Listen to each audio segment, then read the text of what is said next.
बौद्ध धर्म के सर्वोच्च आध्यात्मिक गुरु दलाई लामा ने 2 जुलाई को एक ऐतिहासिक संकेत देते हुए कहा कि उनके उत्तराधिकारी की घोषणा अब दूर नहीं है। हालांकि ये बयान आध्यात्मिक दृष्टि से सामान्य प्रतीत हो सकता है, लेकिन इसका राजनीतिक असर खासकर चीन में तुरंत महसूस किया गया। चीनी सरकार ने तीखी प्रतिक्रिया देते हुए कहा कि दलाई लामा की कोई राजनीतिक वैधता नहीं है और उनका उत्तराधिकारी तभी मान्य होगा जब वो चीन के स्वर्ण कलश प्रक्रिया से चुना जाए। चीन के विदेश मंत्रालय ने भी स्पष्ट किया कि पुनर्जन्म भी राज्य के नियंत्रण में ही होना चाहिए। तिब्बती बौद्ध परंपरा के मुताबिक दलाई लामा का पुनर्जन्म होता है और नया दलाई लामा अपने पिछले जन्म की विशेषताओं को दर्शाने वाला होता है।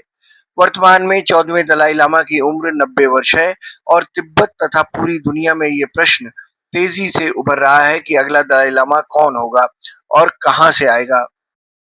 इस बार एक अलग बात यह है कि दलाई लामा ने यह संकेत दिया है कि उनका उत्तराधिकारी स्वतंत्र दुनिया में जन्म लेगा, न कि चीन के कब्जे वाले तिब्बत में।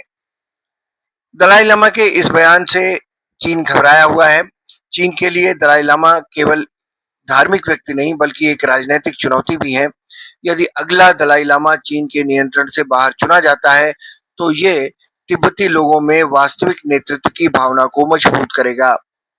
चीन के द्वारा नियुक्त सरकारी दलाई लामा की वैधता पर सवाल खड़े करेगा और अंतर्राष्ट्रीय मंचों पर तिब्बती मुद्दों को फिर से प्रमुखता दिलाएगा। अब ऐसे में भारत, जो 1959 से दलाई लामा और निर्वासित तिब्बती समुदाय का मेजबान है, इस मामले में बहुत ही संवेदनशील संतुलन बनाए हुए है। भारत आधिकारिक तौर पर वन चाइना पॉलिसी को मानता है, लेकिन धार्मिक स्वतंत्रता और लोकतांत्रिक मूल्यों के तहत तिब्बती समुदाय को समर्थन भी देता है।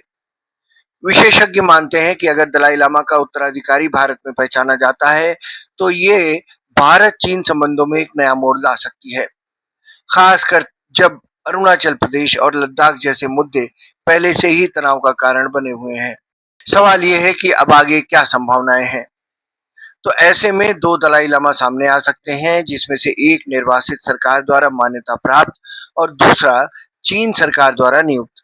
अमेरिका, जापान, यूरोप शायद स्वतंत्र उत्तराधिकारी को मान्यता दें, जबकि कुछ देश चीन के पक्ष में रह सकते हैं। धार्मिक नेतृत्व अब पूरी तरह से राजनीतिक पहचान का विषय बन चुका है। दलाई लामा का उत्तराधिकारी केवल एक धार्मिक विरासत का विषय नहीं है, बल्कि ये आध्यात्मिकता, राजनीतिक प्रभाव और अंतर्राष्ट्रीय राजनीति का त्रिकोण बन चुका है। चीन की घबराहट बताती है कि तिब्बत का मुद्दा अभी खत्म नहीं हुआ है, बल्कि अब एक नया अध्याय शुरू हो रहा है। ऐसे में जब भारत दलाई लामा को समर्थन दे रहा है, तो आने वाले दिनों में ये टकराव किस हो जाता है, इस पर हमारी नजरें बनी हुई हैं और इस खबर से संबंधित अपडेट हम आपको देते रहेंगे। Research team, journalist India. बाकी देश और दुनिया की तमाम छोटी बड़ी खबरें आप पढ़ सकते हैं जर्नलिस्ट इंडिया की वेबसाइट पर। तो लॉग इन करिए www.journalistindia.com and .in। इसके अलावा यूट्यूब, फेसबुक, इंस्टाग्राम और एक्स पर भी जर्नलिस्ट इंडिया को फॉलो करें।